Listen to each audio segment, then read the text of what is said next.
Vous êtes leur avocat. Vous venez juger votre affaire ici devant moi. Allez voir le juge. Je ne suis pas le juge. On vous parle de protection des des témoins. Ses affaires, elle dit qu'elle est cliente. On vous parle de protection des témoins. Quel rapport y a-t-il avec juger? Je donne juger? raison à vos clients. Allez vous défendre devant la barre. Ce n'est pas le tribunal ici. Qui vous a dit que la reine est devenue un tribunal? Non. Où les avocats viennent exposer leur affaire personnelle. Vous avez pris de l'argent pour défendre un client, allez défendre votre client. Ah non, ne venez pas m'embêter ici. Ah non, monsieur, si vous voulez que j'intervienne dans votre affaire, non, je veux que vous fassiez votre travail. Faites une requête. Je veux que vous fassiez votre travail. Celui pour lequel vous êtes payé moins bien que quand vous étiez avocat. Au fin d'intervention, requête au fin de ceci, et moi, vous m'exposez les faits et je pourrai intervenir. Vous ne venez pas dans une émission à Rennes pour me dire que je dois lire les journaux et aller défendre votre client alors que c'est vous qui avez pris l'argent. Quand vous avez pris l'argent, là, vous partagez avec moi.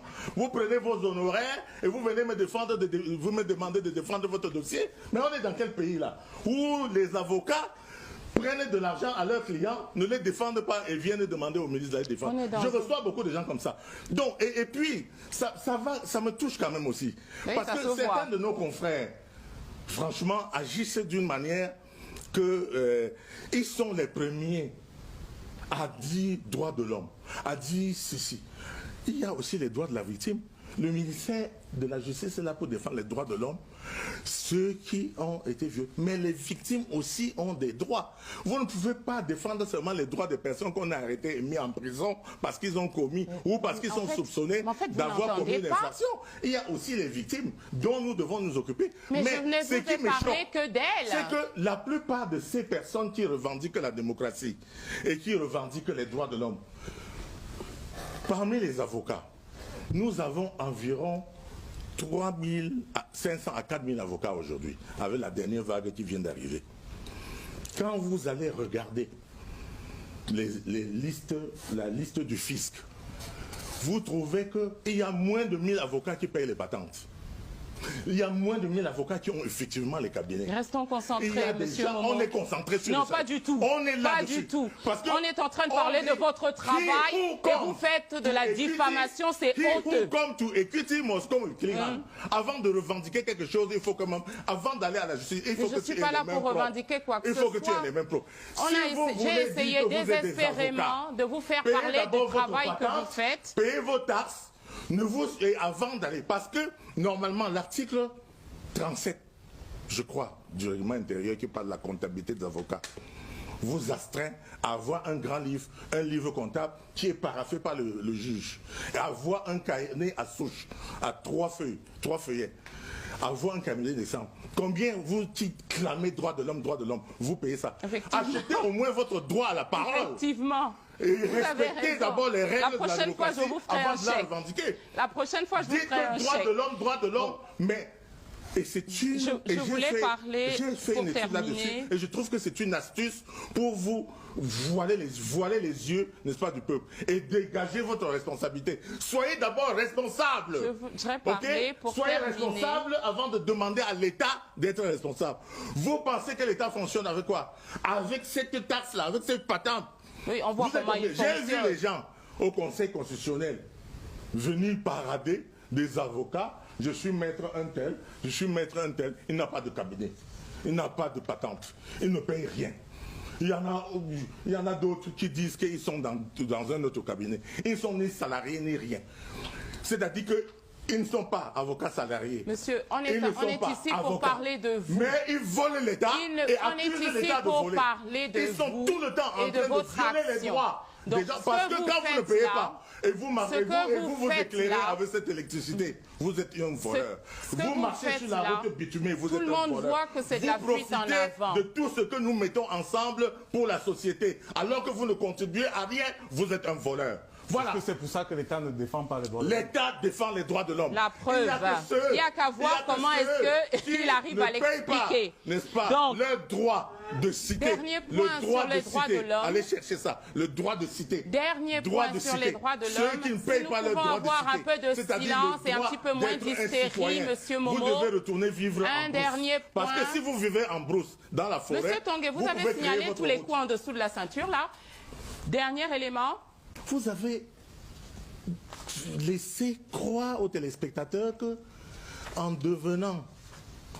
accompagnant la politique du président Paul Biya, je serais devenu une autre personne. C'est-à-dire que je ne défendrai plus les mêmes valeurs de justice et de vérité. Ça, c'est faux, madame. Je ne sais pas pourquoi vous pensez ça, ce n'est pas du tout le sujet. Je vous demande quelles sont les avancées pour le peuple camerounais. Permettez d'arriver alors. Je ne suis pas contre les valeurs que j'ai défendues. Je suis pour les valeurs de justice, pour les valeurs de solidarité, pour les valeurs pour la protection des droits de l'homme, exactement comme le président Paul Biya. Et exactement comme moi. Ne vous inquiétez pas, on va y revenir. Et il m'a mis là où je peux défendre. Exactement. Et je crois que là où je suis, je suis davantage utile. Sauf que, s'agissant d'un ministère de souveraineté, vous avez pu remarquer que dans les réseaux sociaux, je parle de tout, sauf des activités liées à ma nouvelle fonction. Je ne parle pas dans les réseaux sociaux, dans les télévisions, des affaires qui regardent mon ministère. Parce que je ne parle pas ici en tant que ministre ou membre du gouvernement, mais en tant que président du PADEC. À ce stade-là, je peux vous être utile. Mais jamais vous ne m'entendrez dire ce que j'ai fait dans le cadre de mes activités professionnelles liées à mes fonctions. Mais vous pouvez être assuré d'une chose, que je suis exactement à la place qu'il faut. Ah, mais je n'ai pas besoin d'assurance pour ça. Donc, vous ne direz pas ce que vous avez fait pour Maître Dominique Fousset? Je ne sais pas de quoi il s'agit. J'entends y revenir moi-même. Ne vous inquiétez pas. D'accord. Vous êtes un original dans ce cas parce que la tendance du gouvernement et la tendance du chef de l'État en particulier, c'est de rendre compte aux citoyens camerounais, à nos concitoyens, de l'action du gouvernement. Alors, vous faites beaucoup d'autres choses. Il est élu. Est-ce que moi, là, je suis élu, mon frère? Oui, mais il n'y a pas que vous. Il n'y a pas que vous qui arrivez sur les plateaux de télévision. Bon, peut-être les autres peuvent prendre ce risque. Moi, je suis dans un ministère. Vous trouvez que c'est risqué? Pourquoi est-ce que vous trouvez que c'est risqué? Non, je ne peux pas. Je vais vous dire pourquoi je suis étonnée que vous trouviez ça risqué. C'est pas risqué. Pourquoi vous utilisez les expressions risqué par rapport à quoi? C'est vous qui venez. Vous avez dit. Je ne pas. On va lui repasser ces extraits. Vous avez dit il y en a qui peuvent prendre ce risque. Et je vous réponds que ce n'est pas risqué à mon sens parce que, contrairement à vous, les autres disent ce qu'ils font. Et je suis le témoin de cela. La première fois que j'ai fait un plateau de télévision ici à Yaoundé, c'était le 31 décembre 2016. Je partageais le plateau avec Louis-Paul Motazé, Jacques Famendongo, Emmanuel Nganou-Djoumessi et monsieur ministre des Eaux et Forêts à l'époque. C'est toujours lui dont j'oublie le nom. Golin Ngwese, pardon monsieur, si vous me regardez. Et ils étaient là pour rendre compte de l'activité du gouvernement. Et ce que je vous demande, monsieur, puisque vous êtes au poste où vous pouvez enfin défendre les valeurs, permettez, que vous entendez défendre, parce que soi-disant vous n'avez pas changé, c'est qu'est-ce que vous avez fait pour défendre ces valeurs. Vous devriez être fier d'en parler. Et je vais vous dire, on est en 2020, on est en 2008, et le président du PADEC est... Mais c'est en tant que président du PADEC qu'on vous a nommé... Vous m'avez bien dit que c'est le président du PADEC qui est invité ici. Oui. Tout à fait. Donc, mais c'est en tant que président du PADEC que vous avez été désigné... les activités du gouvernement, j'allais demander, n'est-ce pas, au chef du gouvernement... Non, ne me parlez pas des activités du gouvernement, parlez-moi de vos activités à vous. Comment vous occupez vos journées, monsieur le président du PADEC? Je ne vous parle pas de ça. C'est de ça qu'il s'agit. Je refuse. Maintenant, revenons donc au gouvernement, parce que c'est le gouvernement qui intéresse nos téléspectateurs. L'amélioration du système judiciaire était une priorité du document de stratégie pour la croissance et l'emploi. Tout à fait. C'est un document que vous connaissez en tant que président du PADEC? Vous en avez entendu parler? Je le connais. Peut-être que vous avez réalisé donc que c'est la dernière année pour faire tout ce qui était écrit dessus. C'était de 2010 à 2020. Vous êtes au courant? Oui. Parfait. Eh bien, sur tous les autres pans, on a échoué. Hein, on ne va pas y revenir. Vous avez raison. Ce n'est pas la peine de parler des échecs. Mais non, mais parlons... Vous êtes juge de ce qui a été fait. Oui. Vous ne vous dites ça, on a échoué par rapport à quoi? Je vais vous dire, écoutez la réponse. Le PIB devait connaître une moyenne de 7,6 ou 8% entre 2010 et 2020 pour permettre au Cameroun d'être émergent en 2035. Ça, mais Nous avons mais fait... vous oubliez la guerre ne m'interrompez pas. Ne m'interrompez pas. Quand vous Ne m'interrompez pas, monsieur Momo. Est-ce que vous savez qu'il y a eu la guerre? Ne m'interrompez pas, monsieur Momo. Est-ce que vous Momo. savez qu'il y a eu la guerre, madame? Je vous l'ai déjà dit. Sauf que je voulais, excusez-moi. Monsieur Tongué, excusez-moi. C'était avant la guerre. Excusez-moi. 2020, mais attendez. Je vous l'ai dit, monsieur Momo, nous sommes ici pour vous écouter. Allez-y, allez-y. D'accord? Mais il faut que vous laissiez l'autre terminer. Oui, chaque fois que vous ferez ça, je ne vous laisserai pas parler. Allez-y alors, allez-y. Nous allons parler chacun à son tour, ça va marcher comme ça. Et nous allons avoir... Ah, bah si ça vous convient, donc... Merci de me laisser finir. Le Cameroun n'a fait que 4%. Alors, il a des phénomènes explicatifs. Nous sommes des experts dans l'art de nous trouver des excuses et je sais qu'il y a un certain nombre d'excuses applicables dans le cas d'espèce. Sauf que vous n'étiez pas responsable de la croissance. Le ministère de la Justice avait sa petite part à faire dans le DSCE et c'était renforcer l'unité nationale et consolider la démocratie en promouvant les idéaux de paix, de liberté, de justice, de progrès social et de solidarité nationale. Qu'est-ce que vous faites, vous, aujourd'hui, pour promouvoir l'idéal de justice en tant que président du PADEC, M. Momo? Puisque vous défendez des valeurs, et je crois que c'est pour ça que vous avez été nommé ministre. Certains pensent que, en fait, on désigne des ministres pour leur permettre de manger et de boire à leur faim et de découvrir de nouvelles marques de champagne et de changer leur garde-robe et de s'acheter de nouveaux costumes. Je ne suis pas d'accord. Je pense que c'est une injustice à vous faire. Je crois qu'on nomme des ministres parce qu'on attend d'eux qu'ils travaillent. Je crois que le président de la République, sur lequel vous avez fait tout un ouvrage pour nous aider à le comprendre, nous le comprenons beaucoup mieux que ce que vous croyez. Et que nous avons compris qu'il est à la recherche désespérée de collaborateurs, de gens qui travaillent. Est-ce que vous pouvez nous dire, Monsieur Momo, maintenant qu'il vous a fait la grâce insigne, enfin, dans votre vie, de vous permettre de devenir un ministre plein, qui peut enfin défendre les valeurs? Comment est-ce que vous défendez ces valeurs-là? D'accord. Vous m'avez, Rodrigue Tongué, signalé que c'est une émission d'impertinence. Oui. Je tolère ce genre d'impertinence. Je les accepte. Mais pas d'outrage. Oui. Mais pas d'outrage. Voilà. Je ne veux pas que ça glisse à l'outrage, ni à l'injure, ni au dénigrement. Parce que sinon, je serais obligé d'enfourcher mon rôle de ministre. La même verve. D'accord, vous m'avez fait peur. J'ai cru que vous étiez en train d'essayer de vous intimider. Vous envoyez la politesse. Oui, vous avez raison. Dans la rue aussi.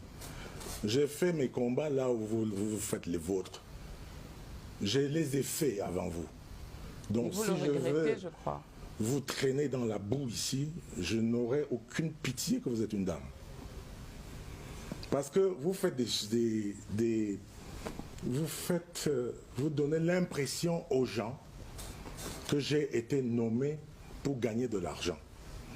Je crois que j'ai dit à une autre occasion ce qu'un ministre délégué auprès du ministre de la Justice gagne. Et je crois que des gens qui me connaissent et qui connaissent mon train de vie avant savent que je gagnais plus que ça. Donc quand vous renvoyez, quand vous parlez de moi à madame, la vice-présidente du MRC, non, pas du tout. Vous adressez à un président d'un parti politique de cette manière-là, j'ai envie de vous répondre très méchamment. Parce que c'est faux. Et vous êtes bien placé pour le savoir. Vous auriez dû le savoir. Que moi, je n'étais pas un pauvre clochard qui a été nommé ministre. Si vous voulez taire mes combats pour la justice, pour l'équité dans ce pays, pour les droits de l'homme, libre à vous de les taire, de les ignorer. L'histoire sait ce que j'ai fait. Et le président Paul Biya aussi, lui, il sait ce que j'ai fait dans ce chapitre-là. Mais vouloir me réduire à un mendiant qui accepte un poste ministériel pour renoncer à ses convictions, je dis que vous colportez, madame, les propos abjects que j'entends la populace traîner dans les réseaux sociaux.